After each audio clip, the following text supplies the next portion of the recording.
चलिए सीधा रुख करते हैं गोरखपुर की ओर, जहां पर सीएम योगी आदित्यनाथ बीजेपी कार्यालय का उद्घाटन कर रहे हैं। प्रधानमंत्री जी के मार्गदर्शन में उत्तर प्रदेश की जनता ने 2/3 से अधिक बहुमत से भारतीय जनता पार्टी की सरकार बनाने में अपना योगदान दिया है। और अध्यक्ष जी, इसमें गोरखपुर कमिश्नरी ने सबसे अच्छा रिजल्ट दिया है। 28 में से 27 सीट गोरखपुर कमिश्नरी ने भारतीय जनता पार्टी की झोली में डाले हैं। आज आपका सबसे पहला कार्यक्रम शपथ ग्रहण करने के बाद गोरखपुर में हुआ है। मैं इसके लिए आपका स्वागत करता हूं। मैं आपका स्वागत इसलिए भी करता हूं कि आप स्वास्थ्य मंत्री थे और स्वास्थ्य मंत्री के रूप में गोरखपुर की और पूर्वी उत्तर प्रदेश की बीमारी इंसेफ्लाइटिस के समाधान के लिए आदरणीय प्रधानमंत्री जी ने जब आपको इसकी जिम्मेदारी दी तो आपने सबसे पहले यहां पर गोरखपुर और बस्ती कमिश्नरी के हर जनपद में पीडियाट्रिक आईसीयू के निर्माण के लिए धनराशि भी उपलब्ध कराई। और फिर गोरखपुर का एम्स, जिसे अभी आप देखते हुए आ रहे थे कि वाह क्या भव्य बिल्डिंग बनी हुई है लोगों के उपचार के लिए, यह भव्य बिल्डिंग आप ही के समय में स्वास्थ्य मंत्री रहते हुए आपने स्वीकार किया। और मुझे बताते हुए प्रसन्नता है कि प्रधानमंत्री जी के विजन के अनुरूप उत्तर प्रदेश की टीम ने जब काम किया, इंसेफ्लाइटिस से होने वाली मौत के आंकड़ों को 95% नियंत्रित करने में हमें सफलता प्राप्त हो गई। आज हम कह सकते हैं कि इंसेफ्लाइटिस का उन्मूलन अंतिम चरण में चल रहा है। इंसेफ्लाइटिस अब किसी मासूम बच्चे की मौत नहीं होगी, क्योंकि यह आज तो हर एक जनपद में मेडिकल कॉलेज भी बन रहा है। यहां पर बस्ती के मेडिकल कॉलेज के शिलान्यास के लिए आप स्वयं आए थे। सिद्धार्थनगर में भी माधव प्रसाद त्रिपाठी जी, जो भारतीय जनता पार्टी के प्रथम अध्यक्ष थे उत्तर प्रदेश के, उनके नाम पर मेडिकल कॉलेज का निर्माण हम लोगों ने जनपद सिद्धार्थनगर में कर लिया है। देवराहा बाबा के नाम पर देवरिया में मेडिकल कॉलेज का संचालन हो गया है। कुशीनगर में मेडिकल कॉलेज का संचालन हो रहा है। मेडिकल कॉलेज का निर्माण का कार्य हो रहा है। पीपीपी मोड पर महाराजगंज जिले में भी मेडिकल कॉलेज का निर्माण का कार्य युद्ध स्तर पर आगे बढ़ चुका है। और कमोबेश पूर्वी उत्तर प्रदेश के हर जनपद में आज मेडिकल कॉलेज के निर्माण का कार्य हो रहा है। और उत्तर प्रदेश 75 जनपद हैं, लेकिन एक जनपद एक मेडिकल कॉलेज के निर्माण की दिशा में भी उत्तर प्रदेश ने कदम आगे बढ़ा दिए हैं। ये प्रधानमंत्री जी का विजन है कि हम हर प्रकार की सुविधा, न केवल इंफ्रास्ट्रक्चर की बल्कि स्वास्थ्य की सुविधा का लाभ हर एक व्यक्ति को बिना भेदभाव के उपलब्ध करा सकें। और आज उन्हीं स्कीम के अंतर्गत केंद्र सरकार और राज्य सरकार की डबल इंजन की सरकार हर गरीब को, हर गांव को, हर किसान को, हर नौजवान को, हर महिला को शासन की योजनाओं के साथ जोड़ने का कार्य कर रही है। महिलाओं के लिए सामूहिक विवाह की योजना हो या मुख्यमंत्री कन्या सुमंगला योजना का लाभ, प्रदेश के अंदर 12 लाख से अधिक कन्याओं को इस योजना का लाभ उपलब्ध कराया जा रहा है। और सामूहिक विवाह योजना में अब तक 2 लाख कन्याओं का सामूहिक विवाह की कार्रवाई को संपन्न करने में भी हमें मदद मिली है। इसी के साथ वर्तमान में प्रदेश के युवाओं को डिजिटली फिट करने के लिए वह नौजवान अपने आप को आज केंद्र और प्रदेश सरकार की योजना और स्कीम के साथ जोड़ने के साथ ही अपने आप ही अपने स्किल को डेवलप कर सकें।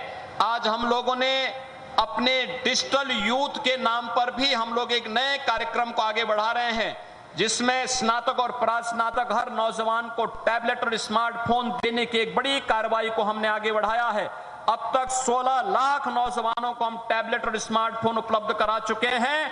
और प्रदेश के अंदर अगले कुछ वर्षों के अंदर 1 करोड़ नौजवान को और 5 वर्ष में 2 करोड़ नौजवानों को हम लोग टैबलेट और स्मार्टफोन देने की कार्रवाई को भी संपन्न करने का कार्य करेंगे।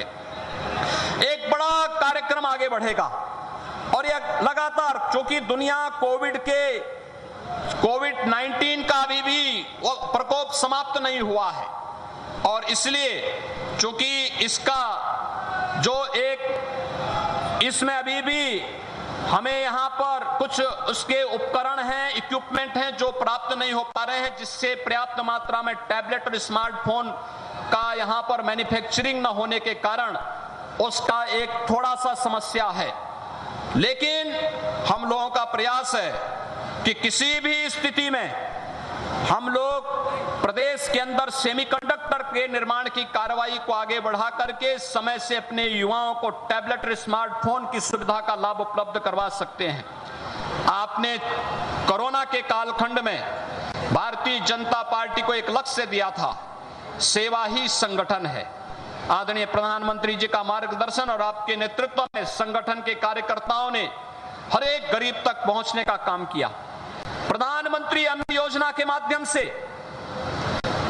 देश के अंदर 80 करोड़ लोगों को, तो प्रदेश के अंदर 15 करोड़ लोगों को फ्री में राशन की सुविधा का लाभ उपलब्ध हुआ।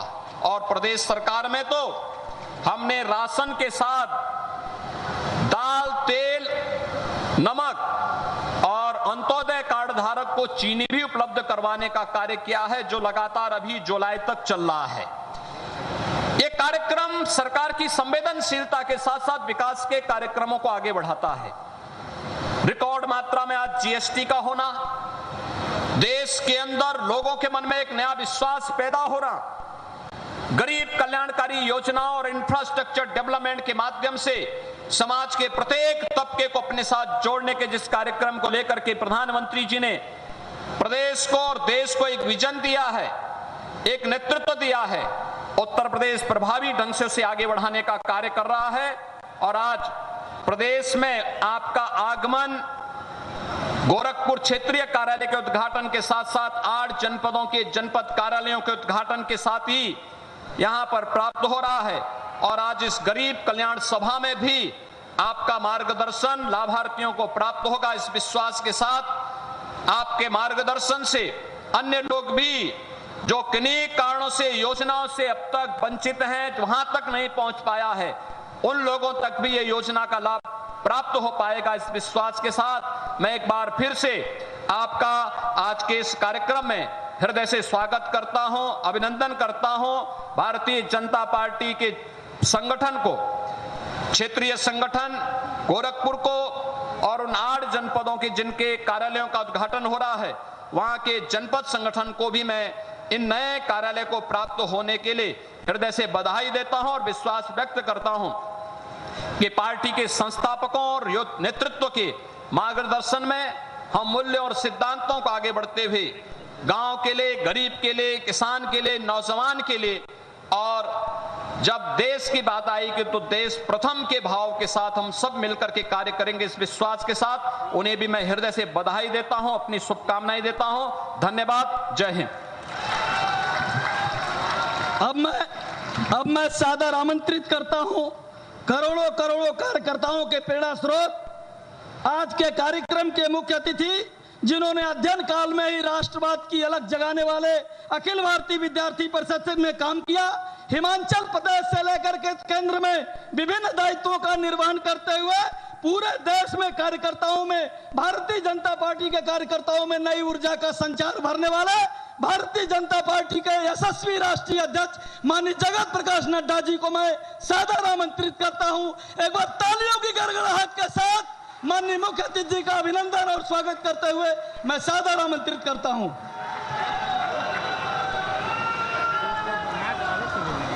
आज के इस कार्यक्रम में मंच पर उपस्थित हमारे उत्तर प्रदेश के यशस्वी मुख्यमंत्री, हम सबके आदरणीय सम्माननीय योगी आदित्यनाथ जी, हमारे प्रदेश के जुझारू अध्यक्ष और कर्मशील अध्यक्ष श्री स्वतंत्र देव सिंह जी, प्रदेश के संगठन महामंत्री और हमारे वरिष्ठ साथी श्री सुनील बंसल जी, हमारे प्रदेश के महामंत्री अनूप गुप्ता जी, क्षेत्र प्रभारी अनूप गुप्ता जी, हमारे क्षेत्रीय अध्यक्ष श्री धर्मेंद्र सिंह जी, राकेश त्रिवेदी जी, प्रदेश के प्रभारी श्री युधिष्ठिर जी, श्री राजेश गुप्ता जी, यहाँ के सांसद श्री रवि किशन जी, हमारे देवरिया के सांसद रमापति राम त्रिपाठी जी, कमलेश पासवान जी, हमारे पंकज चौधरी जी जो भारत सरकार में मंत्री हैं, श्री हरीश द्विवेदी जी, हमारे सांसद शिव प्रताप शुक्ला जी, हमारे वरिष्ठ साथी और पूर्व सांसद नीरज शेखर जी जो हमारे सांसद हैं, डॉक्टर राधा मोहन दास अग्रवाल जी वर्तमान में भी सांसद बने हैं, उनको मेरी बधाई, श्रीमती संगीता यादव जी सांसद, सूर्य प्रताप शाही जी हमारे उत्तर प्रदेश सरकार में मंत्री, दयाशंकर जी हमारे उत्तर प्रदेश में मंत्री, सम्मानित मंच और यहाँ इतनी बड़ी संख्या में एकत्र आए हमारे सभी वरिष्ठ साथीगण, पार्टी के कार्यकर्ता बंधु और इस गरीब कल्याण सम्मेलन में उपस्थित हमारे सभी लाभार्थी भाइयों और मीडिया के मेरे साथी, प्रिंट मीडिया और इलेक्ट्रॉनिक मीडिया के मेरे साथी, मेरा ये सौभाग्य है कि आज मुझे 2 in 1 एक ही सभा में 2 कार्यक्रमों के बारे में चर्चा करने का मौका मिल रहा है और 2 कार्यक्रमों में शामिल होने का मौका मिल रहा है। एक तरफ हम भारतीय जनता पार्टी जहां कार्यालयों का उद्घाटन करती है, तो वहीं गरीब कल्याण के लिए जो हमारा सतत प्रयास है, उस प्रयास को आगे बढ़ाने के लिए गरीब कल्याण मेला भी लगाती है और लाभार्थियों को लाभ पहुंचाने का अंतिम पड़ाव को भी पूरा करती है। ऐसे कार्यक्रम में मुझे शामिल होने का मौका मिला है।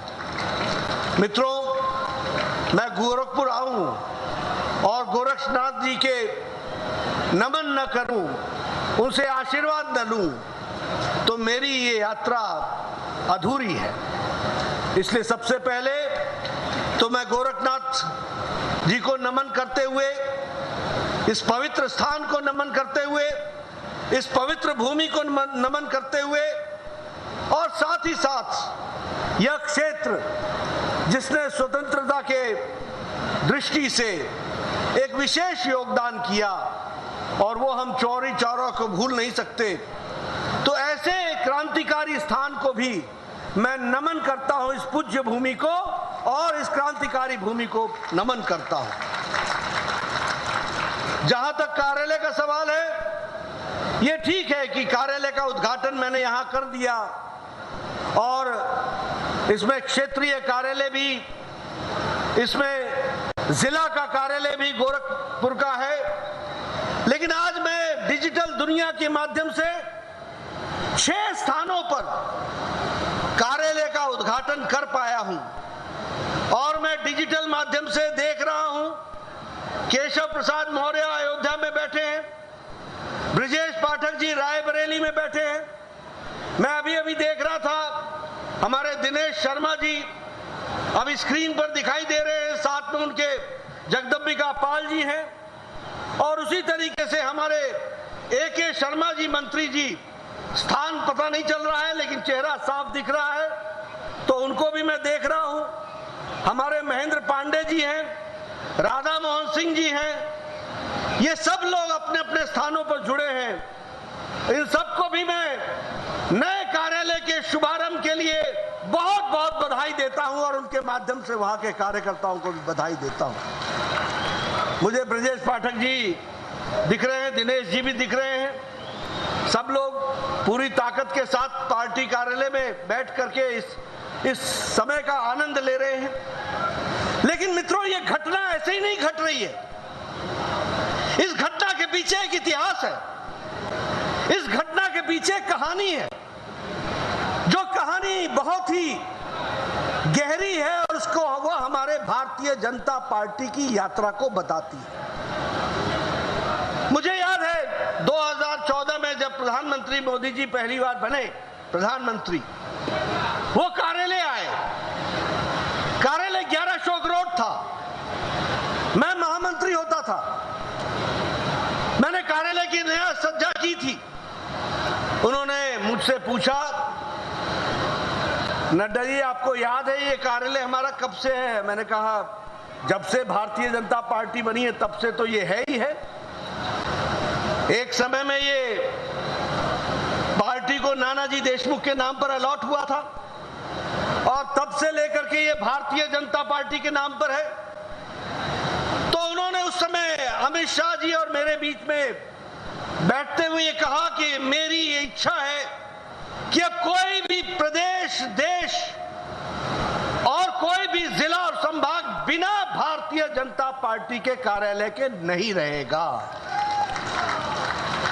और इसीलिए फिर अमित शाह जी ने रचना बनाई, वो अध्यक्ष बने और लगभग 512 कार्यालय बनने की योजना बनी।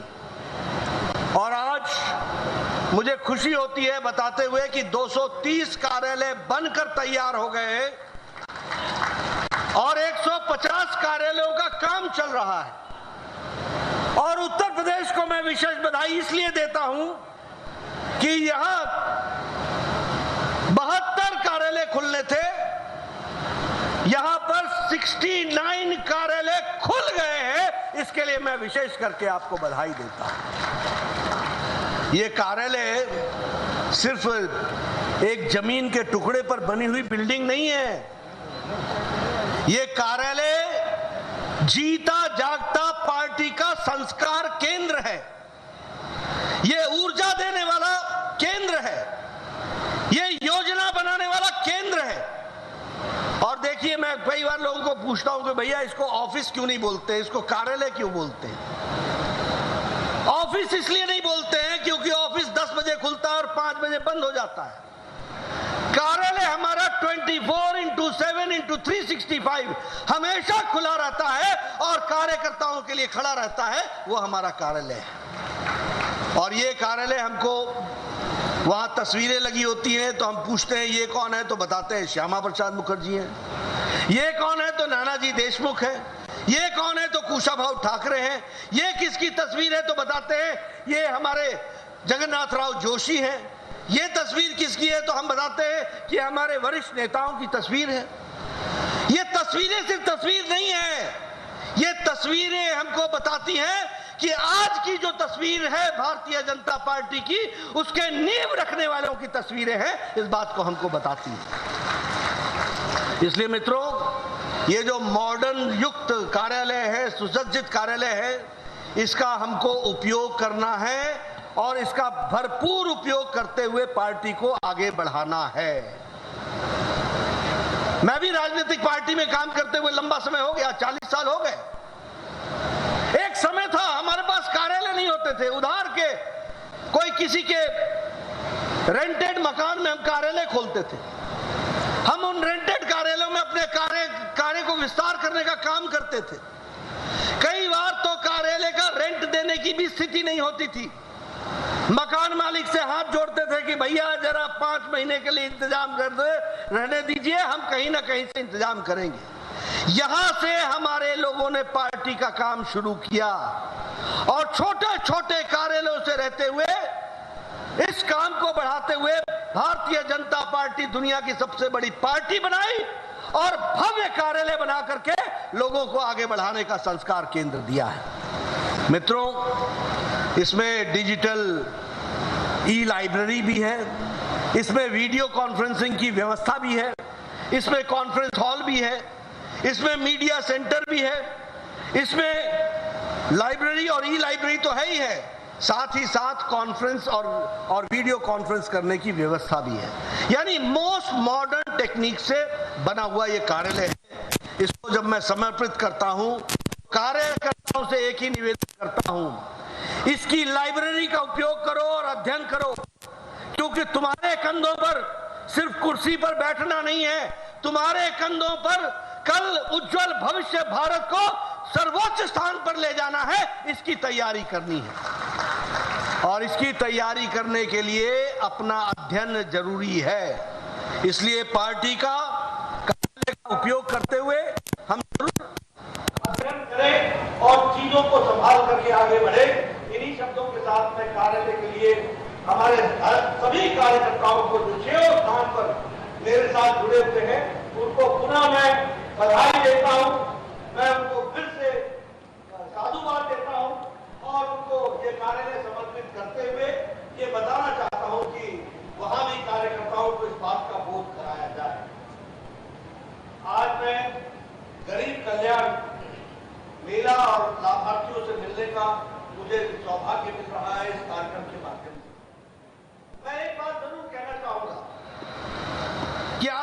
प्रधानमंत्री जी ने राजनीति की संस्कृति बदल डाली। एक समय था जब राजनीति होती थी परिवारवाद, वंशवाद, धर्म पर जातिवाद, भाई भतीजावाद, भ्रष्टाचार, अनाचार, ये राजनीति के पर्यायवाची बन गए थे।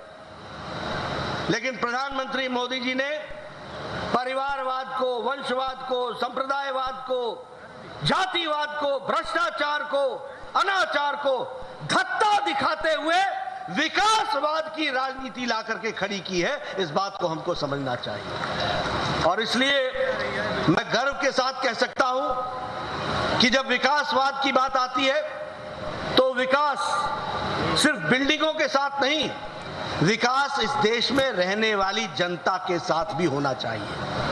और इसीलिए मंत्र रखा, सबका साथ, सबका विकास, सबका विश्वास और सबका प्रयास। इस मंत्र को लेकर के चले हैं और हमारी सरकार जिम्मेदार सरकार है, रिस्पॉन्सिबल सरकार है, रिस्पॉन्सिव सरकार है, जवाब देने वाली सरकार है, जवाबदेही वाली सरकार है। समस्या आती है तो उससे लड़ने वाली सरकार है, हाथ पर हाथ धर करके बैठने वाली सरकारें नहीं है। हम मेहनत करते हैं मोदी जी के नेतृत्व में, अगर देश को आगे बढ़ाते हैं तो योगी जी के नेतृत्व में उत्तर प्रदेश को भी आगे बढ़ाने का काम हम लोगों ने किया है। और इसीलिए जब मैं कहता हूं कि हम प्रोएक्टिव हैं, हम प्रो रिस्पॉन्सिव हैं, तो कहने के लिए नहीं कह रहा हूं, मैं आपको बताना चाहता हूं। और यहां क्योंकि बीआरडी मेडिकल कॉलेज से मेरा संबंध रहा है और जापानीज इंसेफ्लाइटिस का विशेष करके जो प्रकोप गोरखपुर में था वो आप लोगों ने देखा है, लेकिन देश कैसे चलता था ये आपको बताना चाहता हूं। इस देश में चिकन पॉक्स की दवा को आने में 27 साल लग गए। ये थी सरकारें, 27 साल लग गए चिकन पॉक्स की दवा आने में। बीसीजी वैक्सीन आने में 27 साल लग गए। ओरल पोलियो का जो ओरल ड्रॉप्स है उसको भारत में आने में 30 साल लग गए, 30 साल, 30 इयर्स। टेटनस की दवा को आने में भारत में 38 साल लग गए और मीजल्स को भारत में की दवा आने में भारत में 22 साल लग गए। और आपकी जापानी बुखार, जापानीज इंसेफ्लाइटिस, जिसकी दवा 1906 में जापान में बन गई थी, उसको भारत में योगी जी के माध्यम से पहुंचने का मौका मिला, वो भी 2006 में मिला। इस बात को समझिए, 100 साल लगे, 100 इयर्स जापानीज इंसेफ्लाइटिस का इंजेक्शन पहुंचने में। ये सरकारें थी, ये थी सरकारें। और इधर देखिए रिस्पॉन्सिव गवर्नमेंट कैसी होती है। प्रधानमंत्री मोदी जी ने इस देश में कोरोना 2020 के जनवरी 20 को आया पहला केस। अप्रैल महीने में मोदी जी ने टास्क फोर्स बैठाया। 2020 के अक्टूबर में ट्रायल शुरू हो गया दवाई का। खुद जाकर के फैक्ट्री में मोदी जी ने निरीक्षण किया और 2021 की जनवरी में भारत को मोदी जी ने एक नहीं 2 वैक्सीन दे दी। इस बात को हमको याद रखना चाहिए। यह है रिस्पॉन्सिव गवर्नमेंट, यह है रिस्पॉन्सिबल गवर्नमेंट, यह है रिस्पॉन्ड करने वाली गवर्नमेंट। 2 वैक्सीन। और आप लोग जो अभी बैठे हैं ना, सब लोग बिना मास्क के और बड़े नजदीक नजदीक बैठे हैं। ये इसलिए बैठे हैं क्योंकि आपने 130 करोड़ के देश को 200 करोड़ का इंजेक्शन, डबल इंजेक्शन लग चुका है। दुनिया का सबसे तेज गति से लगने वाला इंजेक्शन का कार्यक्रम है और सबसे बड़ा इंजेक्शन का कार्यक्रम है। It is the world's largest and the fastest inoculation programme, vaccination programme, जो भारत ने सफल करके दिया है। 200 करोड़ पार कर गए हम, 200 करोड़। यह है रिस्पॉन्सिबल गवर्नमेंट। लेकिन इसी समय में एक इररिस्पॉन्सिबल नेता को याद दिलाना चाहूंगा कि जब ट्रायल होकर के इंजेक्शन लगने की बारी शुरू हुई थी तो यही अखिलेश था जिसने कहा था ये मोदी टीका है, ये मोदी टीका है, ये बीजेपी का टीका है। और चुपके चुपके खुद लगा लिया और आपको लगाने से रोकता रहा। ये है इनकी सरकारों का हाल और ये है इनकी करतूत। लेकिन प्रधानमंत्री मोदी जी ने यही नहीं रुके हैं। आपको जानकर के खुशी होगी कि ये वैक्सीन, 2 वैक्सीन भारत ने वैक्सीन मैत्री में 100 देशों को पहुंचाई है, 18.5 करोड़ डोज पहुंचा दिया है। ये भी समझना चाहिए। और उसमें और खुशी की बात ये होगी कि मोदी जी ने 48 देशों को 2.5 करोड़ वैक्सीन मुफ्त पहुंचाई है वैक्सीन मैत्री के तहत। यानी भारत अब मांगने वाला भारत नहीं रह गया, भारत अब लेने वाला भारत नहीं रह गया, भारत अब देने वाला भारत बन गया। इस बात को हमको समझना होगा। यह है अंतर जिसको हमको ध्यान में रखना चाहिए। अभी देखिए, यूक्रेन में झगड़ा हुआ, लड़ाई हो रही है, हमारे 23,000 बच्चे फंसे हुए थे। आप बताइए, कोई देश का कोई नेता अपने बच्चों को लाया है? अमेरिका लाया क्या? इंग्लैंड ने लाया क्या? आप बताइए, यूरोप के लोगों ने लाया क्या?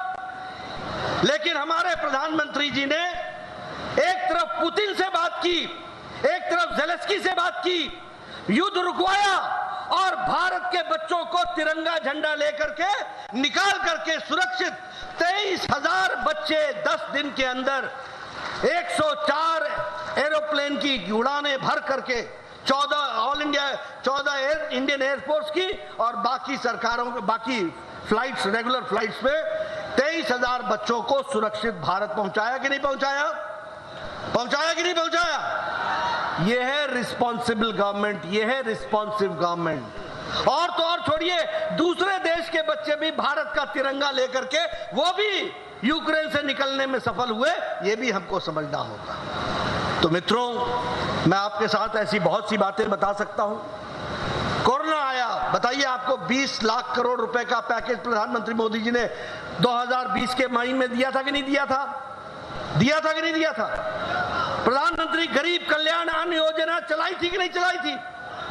80 करोड़ की जनता को 5 किलो गेहूं और 5 किलो चावल और 1 किलो दाल दिया कि नहीं दिया? और योगी जी ने उसको कंटिन्यू किया कि नहीं किया? ये है गरीब कल्याण का अर्थ, ये है रिस्पॉन्सिबल गवर्नमेंट, ये है रिस्पॉन्सिव गवर्नमेंट जो हमको समझना चाहिए। मित्रों, आपको जानकर के खुशी होगी कि आज भारत 22% गरीबी से घट करके 10% गरीबी पर आ गया है। यानी 12% गरीबी घट गई है और 1% से 0.8 पर एक्सट्रीम गरीबी हट गई है। और ये कैसे संभव हुआ है? ये इसलिए संभव हुआ है क्योंकि गरीब कल्याण के जो कार्यक्रम चलाए गए, उन गरीब कल्याण के कार्यक्रमों के कारण उसको पूरा करने का काम करने में हमें लाभ मिला है। ये हमको ध्यान में रखना चाहिए। अगर मैं बात करूं हमारे स्वच्छता अभियान की, अब हमारे लोग 11 करोड़ लोगों को स्वच्छता अभियान में इज्जत घर मिला। यहां भी लगभग 2 करोड़ 61 लाख लोगों को उत्तर प्रदेश में शौचालय प्रावधान किया गया। अब मित्रों, मैं एक बात आपको बताना चाहता हूं, ये शौचालय ही शौचालय नहीं था, ये सिर्फ शौचालय नहीं है। आप समझिए कि 11 करोड़ बहनें, जिसमें से उत्तर प्रदेश में 2 करोड़ 61 लाख बहनें अपने दैनंदिन जीवन के दैनिक कार्यक्रम के लिए खुले में खेतों में जाया करती थी। यानी 70 साल बाद भी 11 करोड़ बहनों की इज्जत और उनकी आबरू की चिंता नहीं की गई। लेकिन मोदी जी ने और योगी जी ने 4 साल के अंदर उनको इज्जत भी दिया, इज्जत घर भी दिया और इज्जत घर के साथ जीने का हक दिया। ये छोटी घटना नहीं है। 11 करोड़ बहनों के 11 करोड़ बच्चे भी तो होंगे, वो भी तो खेतों में जाते थे। यानी 22 करोड़ की आबादी बाहर हो शौच जाया करती थी।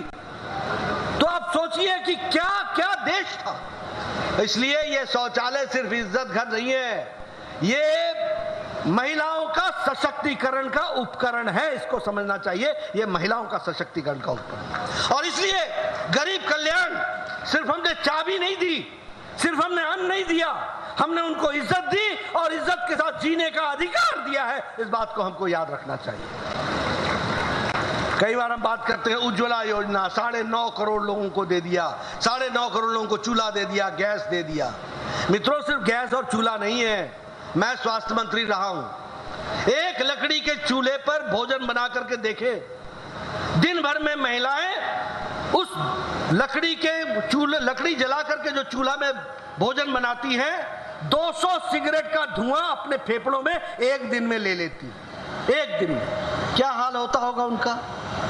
मैंने पूछा, मैं गया था आंध्र प्रदेश, वहां मेरे को मिले, मैंने एक बच्ची को खड़ा किया, मैंने उससे पूछा, इसे तेलुगु में पूछो कि तुम्हारे फेफड़ों पर असर पड़ता था, तो उसने मुझे जवाब दिया, फेफड़ों पर भी असर नहीं, आंखों पर भी असर पड़ता था, धुआं धुआं, खाली आंसू ही निकलते थे। और ऐसी संख्या कितनी है? 9.5 करोड़। और आपके यहां ये संख्या ये भी 1 करोड़ 70 लाख, यानी 1 करोड़ 70 लाख बहनें फूक फूक कर और वो चूल्हा जलाती थी। और आजकल क्या हो गया है, लाइटर पकड़ा, टक से मारा, जलाया और चाय 5 मिनट में पतिदेव को चाय पिलाई और फिर बोला काम पर जाओ, जाओ जल्दी जाओ। ये है महिला सशक्तिकरण जो हमको समझना होगा, ये हमको ध्यान में रखना पड़ेगा। Reforms, 1 nation 1 GST 1 tax. आप ट्रक के ट्रक बिल्टी लेके खड़ा हुआ करते थे, पेट्रोल जलाते थे, समय बर्बाद करते थे। आज 1 नेशन 1 टैक्स। यहां से मुंबई चले जाओ, कोई रास्ते में रोकेगा नहीं, सीधे सीधे मुंबई तक पहुंच जाओ, कोई टैक्स नहीं लगेगा। यह स्थिति आज आकर के खड़ी हुई है। 1 नेशन 1 ग्रिड। बिजली के लिए कोई भी अब आवश्यकता नहीं है कि अलग अलग ग्रिड से आप लो, 1 nation 1 grid. 1 nation 1 ration card. अब गोरखपुर का व्यक्ति अगर मुंबई जाता है और गोरखपुर के बासवा जगह का रहने वाला है, तो उसका राशन कार्ड यहां का होगा और वो मुंबई में पार्ले में वहां जाकर के अपना राशन ले सकेगा और खा सकेगा। यह व्यवस्था आज 1 नेशन 1 राशन कार्ड ने की है। यहां का कोई टैक्सी ड्राइवर मुंबई में जाएगा, राशन कार्ड यहां का होगा और इलाज और राशन उसको वहां मिल जाएगा। बताइए, ये परिवर्तन है कि नहीं है? ये परिवर्तन है कि नहीं है? ये गरीब कल्याण को ताकत देने का माध्यम है कि नहीं है? ये करने की कोशिश चली है, इसको भी हमको याद रखना चाहिए। मित्रों, देश बहुत बदला है। हम इसके आंकड़े बताने लगे तो ब्रॉडबैंड की दृष्टि से अगर देखा जाए डिजिटल इंडिया में, तो एक समय में 100 पंचायतें थी जो ब्रॉडबैंड से जुड़ी थी। आज 2,50,00,000 लोग जुड़ चुके हैं। इस बात को भी हमको याद रखना चाहिए। हम यहाँ गोरखपुर में आए हैं, आप बताइए, यहाँ वो फर्टिलाइजर का फैक्ट्री थी ना, फर्टिलाइजर की फैक्ट्री। 5 प्रधानमंत्री चले गए वायदा करके। मैं ठीक बोल रहा हूँ योगी जी, ठीक बोल रहा हूँ? 5 फैक्ट्री नहीं चली। और मुझे याद है 2016 में शायद प्रधानमंत्री आए थे और उन्होंने एक साथ उस फैक्ट्री का भी शिलान्यास किया था पुनर्धार के लिए, और all India institute of medical sciences का भी किया था। और all India institute of medical sciences का काम उस समय शुरू हुआ था। आज मुझे खुशी होती है जिस प्रकार से प्रधानमंत्री मोदी जी ने आशीर्वाद रखा उत्तर प्रदेश पर, और योगी जी ने जिस तेजी से काम किया, हमें जमीन दिलाई। और मुझ जैसे माली को अगर पौधा खिलता हुआ दिखता है तो कितनी खुशी होती होगी जब मैं all India institute of medical sciences की बिल्डिंग देखता हूं। मित्रों, ये छोटी घटना नहीं है। 60 साल में एक all India institute of medical sciences Jawaharlal Nehru देखे गए, 7 ऑल इंडिया मेडिकल साइंसेज देखे गए अटल बिहारी वाजपेयी, और मोदी जी ने 15 all India institute of medical sciences दिया है, और गोरखपुर भी उसी में एक medical all India institute of medical sciences है। 2014 में जब हम आए तो यहां पर 15 मेडिकल कॉलेज थे देश में। आज यहां पर 73 मेडिकल कॉलेजेस की शिलान्यास और काम चल रहा है। 73 आपकी बस्ती, यहां पर सिद्धार्थनगर, श्रावस्ती, कोई छूटा नहीं है, कोई छूटा नहीं है। और बीआरडी मेडिकल कॉलेज के लिए विशेष सुपर स्पेशलिटी ब्लॉक खोलने का काम किया, तो वो भी हमारी सरकार ने योगी जी के मुख्यमंत्री बनने के बाद किया। ये भी हमको ध्यान में रखना चाहिए। मित्रों, मैं आपके सामने ये कहानियां लंबी कहानियां विकास की बता सकता हूं, लेकिन मैं इतना ही कहना चाहता हूं कि ये जो 12% गरीबी घटी है भारत की, ये ऐसे ही नहीं घटी है। 80 करोड़ जनता को 5 किलो गेहूं चावल पहुंचा करके उनको मजबूत किया गया है। ये ऐसे ही नहीं आई है, ये इस कारण से आई है कि लाभार्थियों की श्रृंखला बढ़ाई गई है और लाभार्थियों का तरीका भी बढ़ाया गया है। ये गरीबी इसलिए गई है क्योंकि इकोनॉमी आज 8.7% के ग्रोथ रेट से तीव्र गति से आगे बढ़ रहा है। अब देखिए, ये भी आज हमारे देश का कोरोना से लड़ने के बाद मोदी जी के नेतृत्व में 8.7% से ग्रोथ रेट से हम बढ़ रहे हैं। अमेरिका 4.4% पर खड़ा है। ये अंतर देखिए, आप देखिए हमारे विकास की दृष्टि से हम किस तरीके से आगे बढ़ने का प्रयास कर रहे हैं। हमारा जो फॉरेन रिजर्व्स है वो 300 बिलियन यूएस डॉलर्स था, वो बढ़ करके 600 बिलियन डॉलर्स हो गया है। हमारा एक्सपोर्ट वो आज 625 यूएस बिलियन डॉलर्स हो गया है। We are one of the major exporters. कभी किसी ने सोचा था कि खादी इस देश में कांग्रेस के लोग 70 साल गांधी और खादी के नाम पर राजनीति की रोटियां सेकते रहे, खादी को आगे नहीं बढ़ाया। मोदी जी ने, योगी जी ने वोकल फॉर लोकल इस बात को कह करके खादी इस साल मार्च में 1,15,00,000 करोड़ रुपए का टर्नओवर करके ये खादी ने one of the fastest moving consumer good बन गया है खादी। ये भी हमको समझना चाहिए। ये है अंतर। अब देखो मित्रों, ये राजनीति की संस्कृति कैसे बदलती है। मैंने इतनी देर भाषण दिया, मैंने कहीं जाति की बात की, मैंने किसी पंत प्रधान की बात की, मैंने कोई बिखराव की बात की, मैंने किसी को तोड़ने की बात की। और कांग्रेसी आता है तो क्या करता है, और समाजवादी आता है तो क्या करता है, इसको उससे लड़ाओ, उसको उससे लड़ाओ, इसको इससे लड़ाओ और अपना वोट साधो और चलते रहो।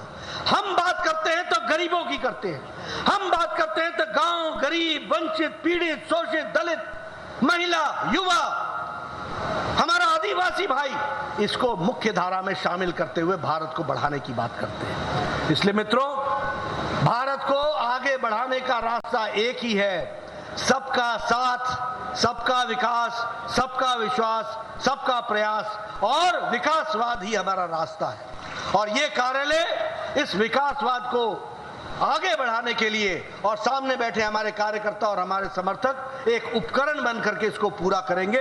इसी विश्वास के साथ आपने मेरी बात इतनी गर्मी में सुनी, आपका बहुत बहुत धन्यवाद। जय भारत, जय उत्तर प्रदेश। अब मैं माननीय राष्ट्रीय अध्यक्ष जी, माननीय मुख्यमंत्री जी, माननीय प्रदेश अध्यक्ष जी, माननीय प्रदेश महामंत्री संगठन सुनील बंसल जी, मंचासीन सभी अतिथियों और आप सबके प्रति हृदय से आभार प्रकट करते हुए इस कार्यक्रम के समापन की घोषणा करता हूं। जय श्री राम।